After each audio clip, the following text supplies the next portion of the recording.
Hello दोस्तों, आप लोग कैसे हैं। आशा करता हूं कि आप लोग अच्छे होंगे और मस्त होंगे। आज मैं फिजिक्स का एक टॉपिक पढ़ाने वाला हूं जिसका नाम है रेखीय संवेग यानी लीनियर मूवमेंट।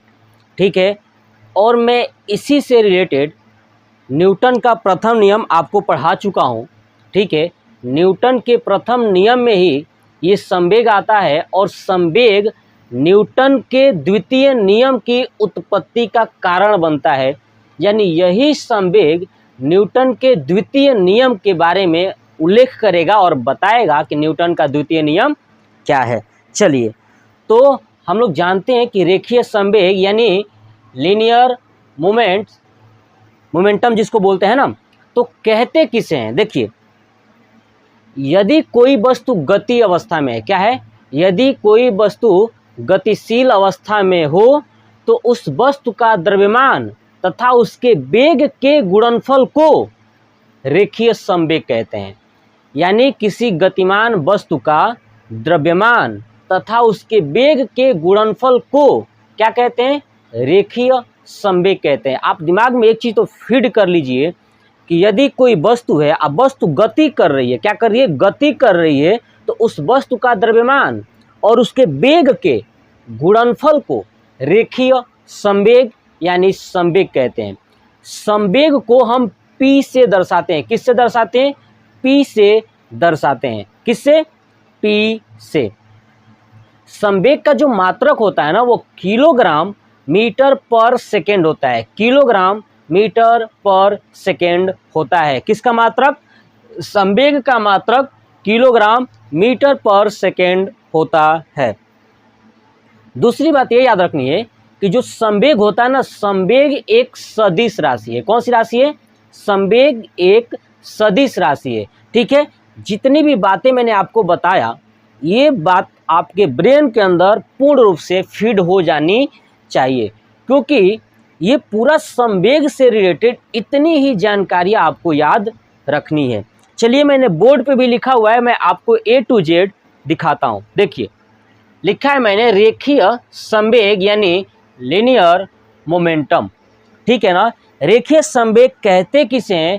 चलिए देखिए, लिखा है किसी गतिमान वस्तु के द्रव्यमान तथा वेग, यानी किसी गतिमान वस्तु के द्रव्यमान तथा वेग के गुणनफल को संवेग कहते हैं। क्या कहते हैं, संवेग कहते हैं। यानी कोई गतिशील वस्तु है तो उसका द्रव्यमान और उसके वेग को गुणा कर दिया जाए तो क्या आएगा, संवेग आएगा। इसे किससे दर्शाते हैं, P से दर्शाते हैं। ठीक है, तो हम एक मोटा मोटी एक बात तो कह सकते हैं कि संवेग बराबर द्रव्यमान गुणे वेग। क्या कह सकते हैं, संवेग बराबर द्रव्यमान गुणे वेग, है ना। और द्रव्यमान को m से दर्शाते हैं, वेग को v से दर्शाते हैं, इसलिए P बराबर m इंटू v।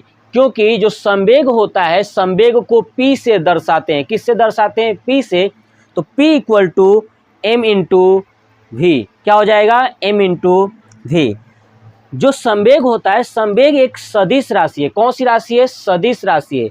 अगर आप अभी तक सदिश और अदिश राशि का वीडियो नहीं देखे हैं तो वहाँ पे देख लीजिए। पूरा इतना आसानी से बताया हूँ कि सदिश राशि और अदिश राशि को पहचानने का तरीका जो है ना, आप जो पिछले वीडियो में बहुत सारे लोगों का वीडियो देखा होगा कि याद कर लीजिए कि जिसमें वो आता है वो सदिश होता है, जिसमें नहीं आता है वो अदिश होता है। ये सब फालतू में मत पढ़िए।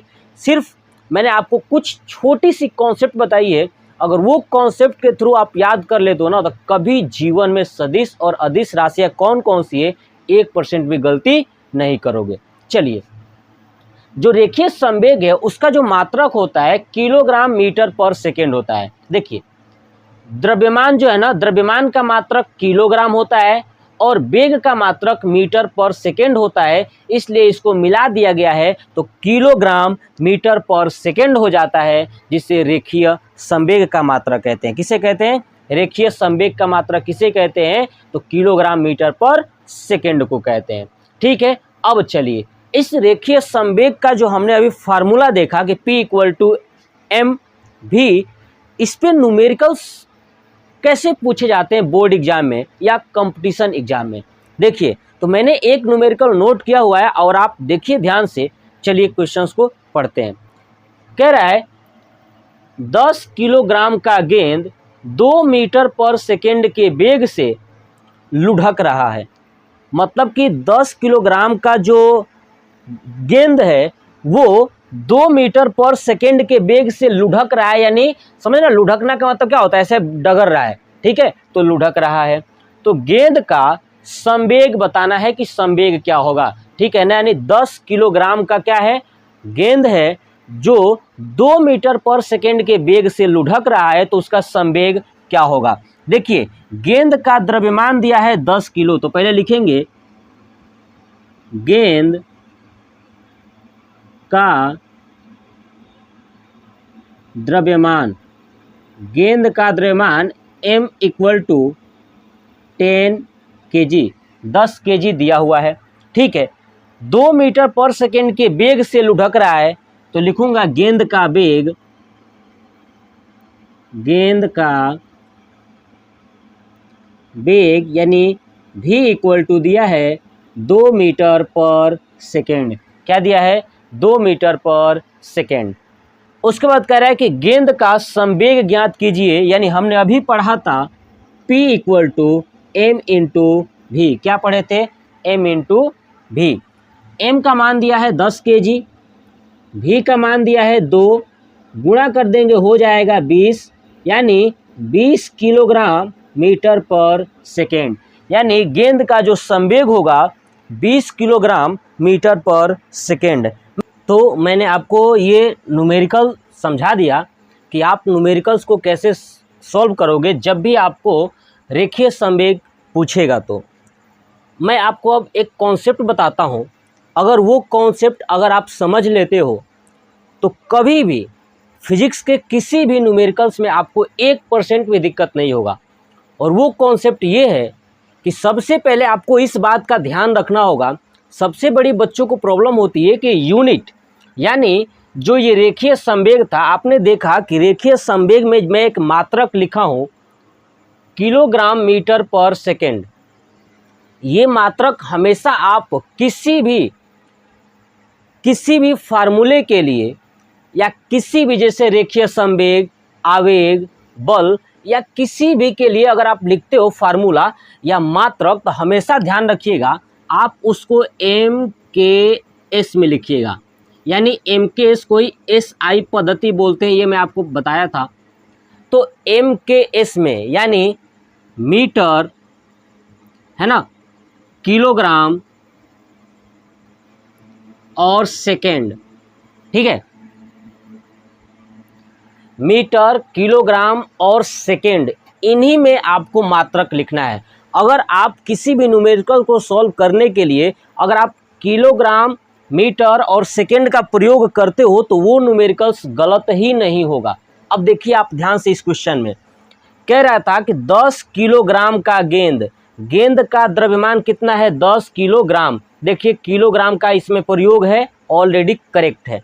चलिए, ऐसे ही कह रहा है कि वेग है ना, 2 मीटर पर सेकेंड के वेग से गेंद का वेग क्या दिया है, 2 मीटर पर सेकेंड। आपने देखा कि m जो है कि मीटर और सेकेंड, इसका प्रयोग हुआ है।